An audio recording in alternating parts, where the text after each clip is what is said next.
What is up, everybody? Booztown GB here, coming at you, and today we are doing something pretty snazzy. We're returning to our roots of the small block Chevys. I can't get a good angle because I'm in the garage with the truck. It's 0 and it's snow, kind of. But so today we are going to be turbocharging a 305 small block Chevy in 30 minutes. Or your money back. You can see 5.0, and it's an 84. So it's also 6 lug, 4x4, and hard to see, but SM 465 and 205 T case, which is neat, and it's mechanical clutch. So we'll see how that goes. Let's get these manifolds off, get this carburetor off, and see what we can do from there. So, time's ticking. Alright, so this side's off.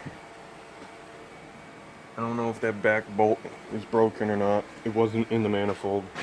Getting our adapter this side. They're all frozen. All frozen. So, I'm going to just beat it. So yeah, I gotta modify the intake a little bit. So I'm gonna mix up some JB Weld right now, and basically what I have to do, and I might not even have to do it, is right here, this little freaking divot. I put my, it's not a spread bore adapter, it's a square bore adapter, but it has the bolt pattern for spread bore. But you can see this little gap here, and I'm wondering if I could just fill that shit up with silicone, and it'll be such a small gap that it won't do anything. But I don't know. I was hoping it would fit better. It's very close. It'll work. I just need to silicone the shit out of it, I think, and it'll be fine. So maybe I just do that.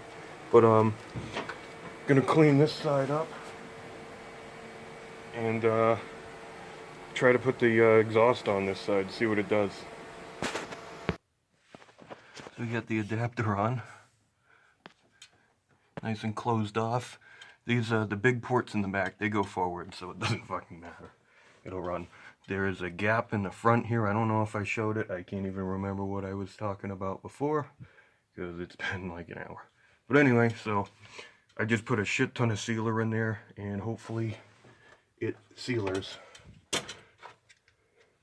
That should be fine. We'll see, because I really don't want to change the intake pull distributors. I just want to boost the shit out of what it is. So now I'll show you the next part. Okay, now it's a little unconventional, folks, so if you don't know what you're looking at, well, it's very easy to figure it out. So what we're doing on this is we're not doing blow through, traditional push through the carburetor, push through fuel injection. We're doing old school. Now that means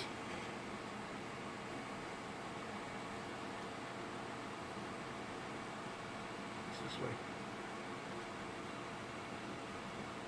Draw through carburetor. So the turbo sits right above here. Basically, if you don't know anything about this and you want to learn fast, look up, I'm pretty sure it's Pontiac, the 301, Turbo 301. It came out in like 1980, 81, something like that. Very crude, shitty version of this. Well, this is actually the same crude, shitty version. But, you know, it's 30 years in the future, 40 years in the future, so the knowledge now on how these things work is a little bit better. So I'm going to get the bolts in, tighten it up, and show you the rest of it, how it basically works. Okay, so I'm going to show you your generic turbocharging. Everybody knows this way. Very simple. So you got your carburetor bolted there, and you got your turbo. got your top hat. That's your normal way, blowing right into the carburetor. Okay? So, with draw through, you need something like this. It's the same exact thing except 4-barrel flange. Sorry for the lighting. And this is gone.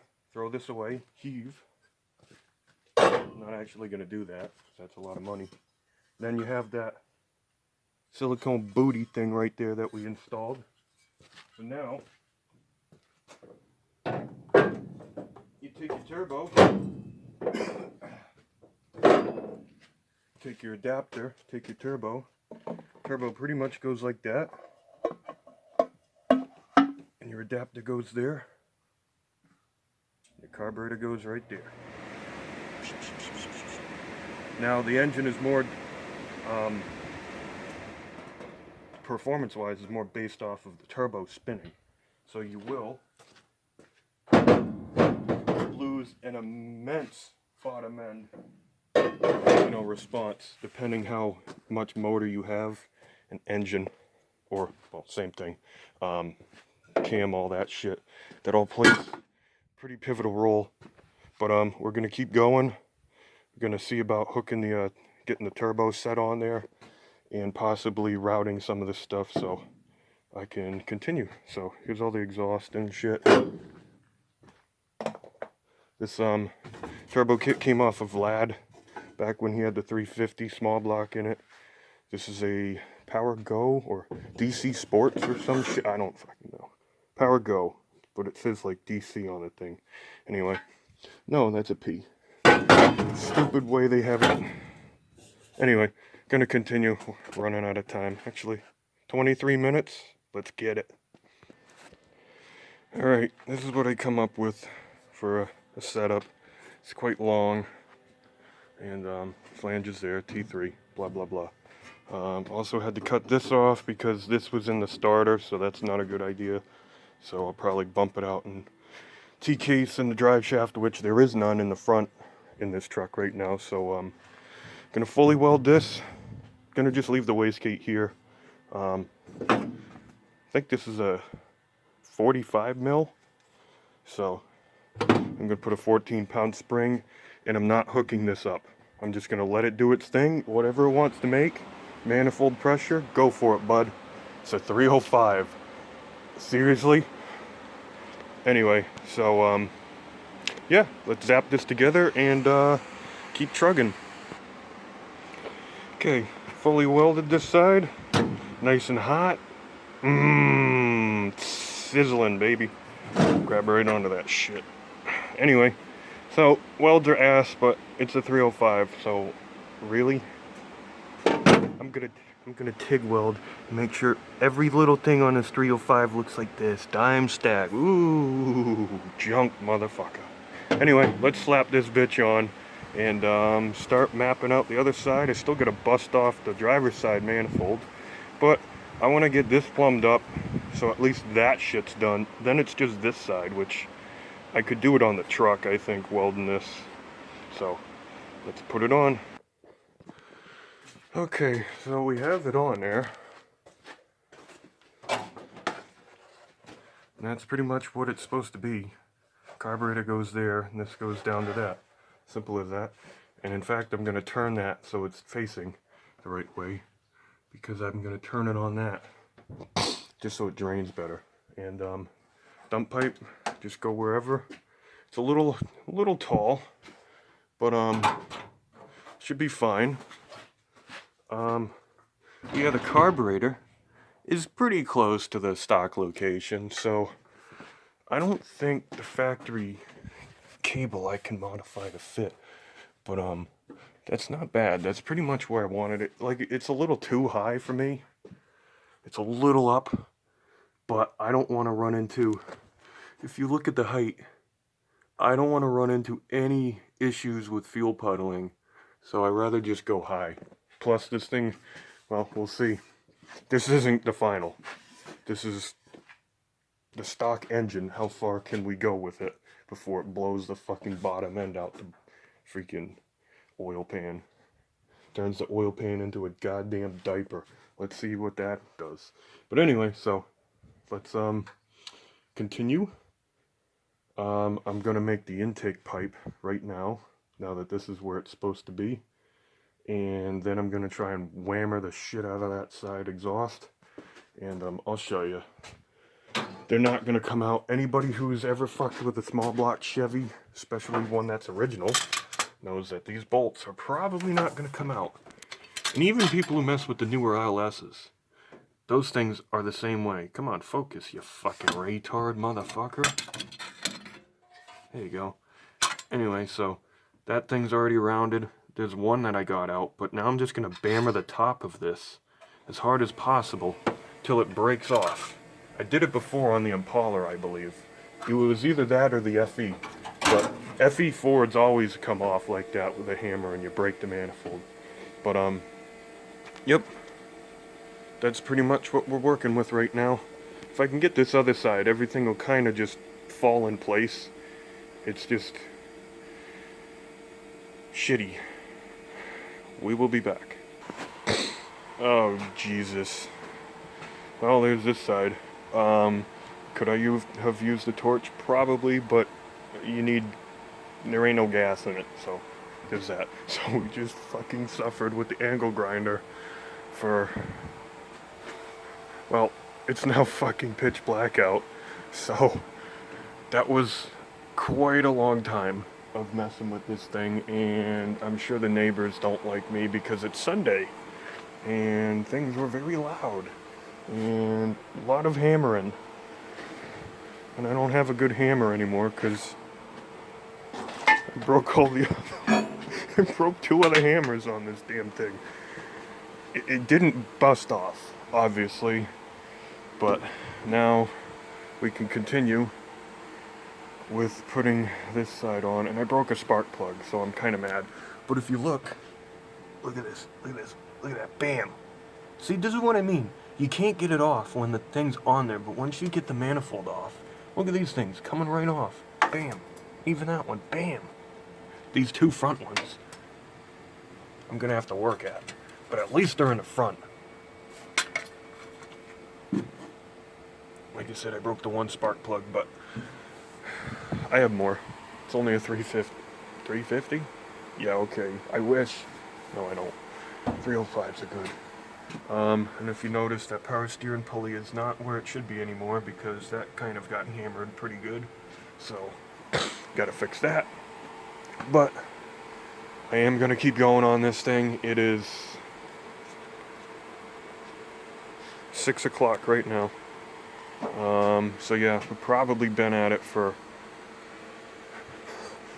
4 hours now, 3 hours, so we'll be back.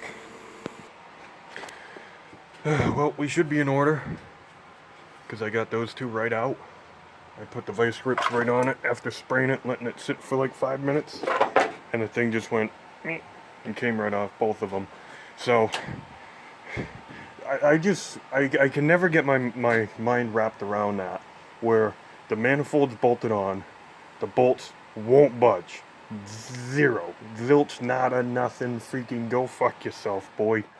So, once you get the manifold off, and this is how it happens with the FE motors, this is what happens with the, well, what happened with the FE motor I had, the Ford, and the Impala, is once the manifold was busted off and there was no pressure on the bolt just came right out. It's that little bit of pressure holding it, and that causes it not to come off. It's not the fucking fact that it's stuck in the head. That's bullshit. Bullshit. It's the freaking other shit. And the only reason it'll snap in there, which it could be stuck. Yeah, I guess you're right. You could get some shit stuck, and time is ticking as I'm just rambling and not doing work. So, I got 15 minutes left. At least 15 minutes for you guys. For me, it's fucking 12 hours of work, and I don't have the software to edit footage, so this is all one shot, one take. So let's keep going. I'm not showing much building because it's just tearing it apart. and it's not that impressive, to be honest with you. Like, welding is, it's whatever. Boring. You guys want to see the finished product. Plus, I don't have the time. Like I said, with the editing software that doesn't exist for me, I just don't have it. I can go out and download shit and start doing it, but I don't give a fuck, because one, I don't see enough numbers for subscribers or people moving through my channel, so it's not worth it to me. Now, if I had like freaking 1,000 subscribers or some shit like that, maybe I might consider editing stuff, doing a little bit better job, but right now, there's no demand for doing better, other than just making cool shit, so we'll be back. Okay, so this side's on. I just flipped it because it's not gonna hit, or it's going to hit the clutch linkage thing, because it's a mechanical clutch and not hydraulic. So just flip the pipe. I ended up grinding the that block plug or head plug for the water in the side. I just ground that flush with the block or the head, so it's never coming out again, and who's gonna want 305 heads? Nobody. So this is kind of what I have for the exhaust. It comes up and over, and the reason I'm doing this is because you need to keep the heat in the intake a little bit, so I'm gonna run the intake a little bit close and then wrap it back down around like a corkscrew, and it should kind of keep some heat on the intake pipe just so it doesn't ice up and freeze. And I'm gonna cut. This is really not the way to do it now. The wastegate should not go there, because you're only gating, technically you're only wastegating these two pipes, and the exhaust isn't going to go down here. I'm not going to make it go down there because I don't give a shit about that. I'm just going to bomb it right straight into here. Think eventually I'll move the wastegate. If the engine survives, I'll put it right back here, so it'll just come out.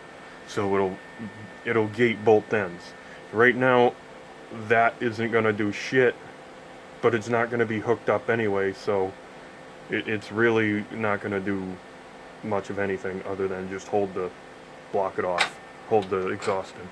The other side, I'm cutting almost flush with the bottom right here, and I'm just gonna put a big washer and weld it, so it's just flat, block it off. I don't care, who cares, really? It'll probably last a few pulls, but it's a 305. I think Engine Masters or Roadkill, they hit a good wrench 305 with, I think, a 400 shot of nitrous without touching anything, and it survived for a few dyno passes, pulls. But then it just blew the ringlands out. I think they went to a 500 shot. They might have went to a 450, but it made like 750 crank horsepower before it let go. So I think I can do something here, folks. And this thing's definitely played out, so I gotta get my ass in gear because we're gonna run out of film time. So anyway, we'll see you when we get some more shit. Okay, this side isn't fully bolted on, but I got a V-band here, so it's a little more easier to pull this bitch apart. Got this side bolted on all the way. I'm gonna weld this on the truck because it's high enough where I can get around the whole thing, so it's not a big deal. And this is the piece.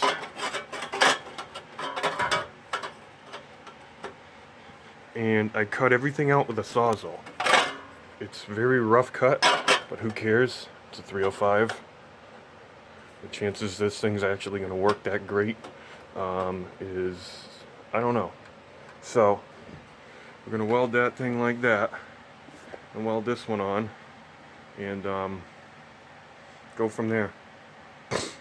Probably weld this on first and then fully bolt that side on and then slip this in or something like that. So 10 minutes to go, baby. We's gonna probably not have something running, but maybe.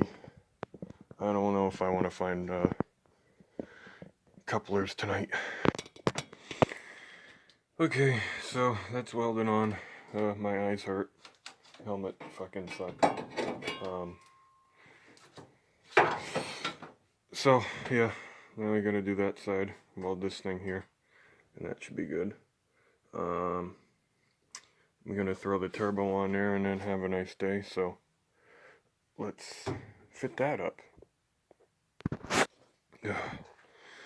Well, I suppose it's turbocharged. And that's only 20 minutes in. I guess I could have done some more. But, my brain hurts. So this isn't exactly the video that I was hoping. I was hoping to turbocharge this in 30 minutes or less, at least for you guys. It's like 10:30. So if I started at like 3, like I think I did, yeah, so we got pretty far. I got the exhaust routed. This was the biggest thing for this truck, to be honest with you, because let me turn that light off. You can see there's no more pipe going down. I removed that and I put a washer and just welded the absolute tits out of it. So, like I said, this wastegate is not in the right location for it to work properly. Smoke coming out of there. But, it's not the right location for it to work properly, but I'm going to leave whatever springs in it. I think it's a 9-pound, and, we're just going to, I'm probably going to hook it up, only because since it's in a terrible location, I don't think it's going to actually bleed much boot or manifold pressure. So I think it's still going to spin the shit out of this turbo. And this is only it's a 60 millimeter compressor side, but it's a 54 millimeter exhaust side. As you can see from the, what is that? It's supposed to be like a 5-bolt flange in the wastegate, internal wastegate.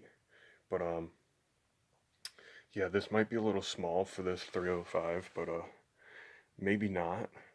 We'll see. I don't think so.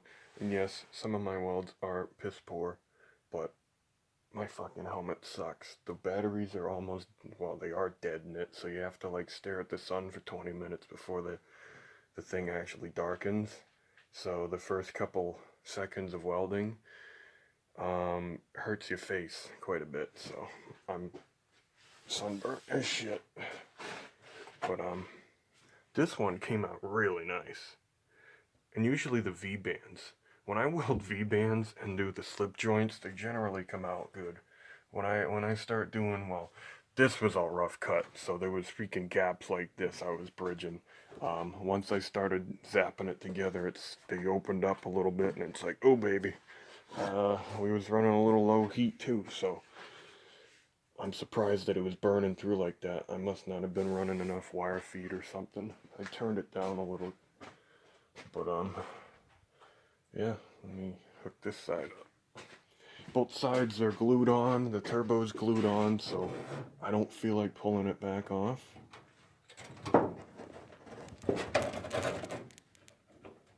Sorry. Damn it. Fucking one has a hook and one don't have no hook. Junk lights. Nothing beats the sun. And our brakes are all fucked up now. However, it didn't have any to begin with, so let me actually show you why it doesn't have any brakes. That's the line that goes to the caliper. There's no calipers in this truck, so it's as much as I would want to drive it out on the bog with the turbo without any brakes on it, that's not smart, because it's not necessarily for, you know, yourself. It's for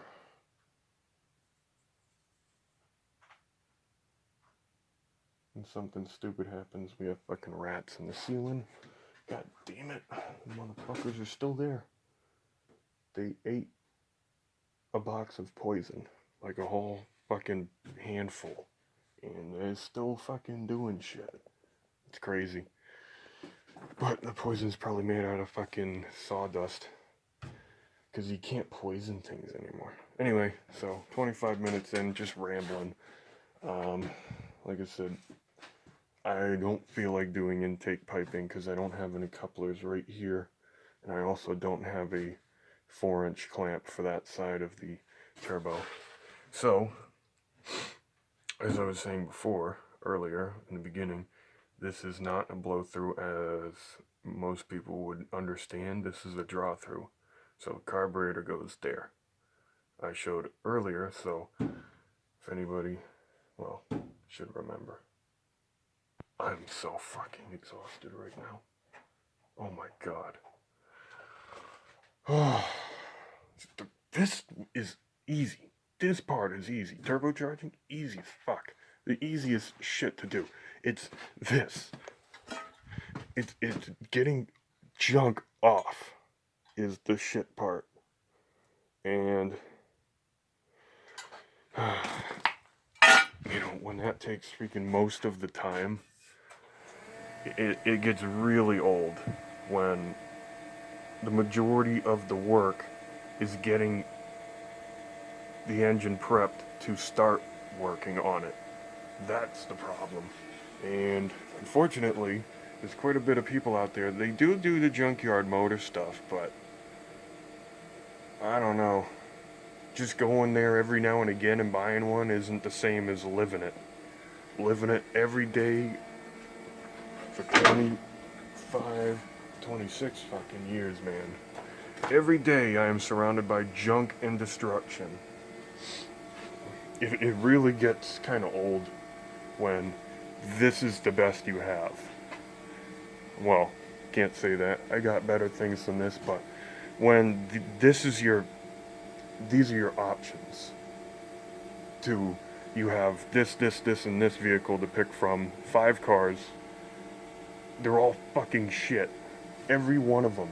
Pick which shit one you want. Okay, you picked that one. Well, okay. That is this laundry list of crap.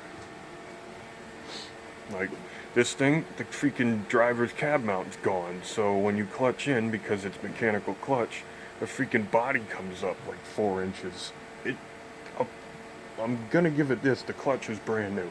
The second you even feather it, it's engaged, and I love that. I love the fact this thing has got a tight clutch.